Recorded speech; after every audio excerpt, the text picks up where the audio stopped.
Substation आहे त्याच्यावर ज्यावेळेस पीक लोड वाढतो त्यावेळी त्याचं फेलियरचं प्रमाण आहे. या संदर्भात माझ्याही मतदारसंघातला प्रॉब्लेम आहे, म्हणजे केवळ तिथे नाही, त्यातला एक मेजर माझ्याही मतदारसंघावर त्याचा परिणाम आहे. पण त्यामध्ये प्रॉब्लेम हा होता की 2 आपण सबस्टेशन मंजूर केले, त्याची जागा मिळत नव्हती. मी आता त्याची बैठक घेऊन त्या जागा त्यांना मिळवून दिलेल्या आहेत, त्याचं कामही आपण करणार आहोत. ते काम झाल्यानंतर त्या ठिकाणी ज्यावेळेस हा लोड डिस्ट्रीब्यूट होईल सबस्टेशनवर त्यावेळी हे फेलियरचं प्रमाण हे पूर्णपणे त्या ठिकाणी संपेल. मात्र आपण जे सांगितलं की फोन उचलला नाही वगैरे असं जर असेल तर कारवाई केली जाईल.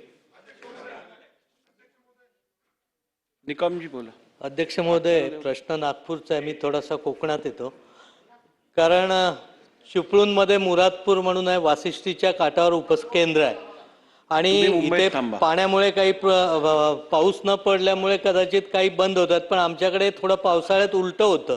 अति पाऊस झाल्यामुळे नदीच्या काठावर जे उपकेंद्र आहेत हे शिफ्टिंगचे प्रस्ताव वरती पाठवलेले आहेत.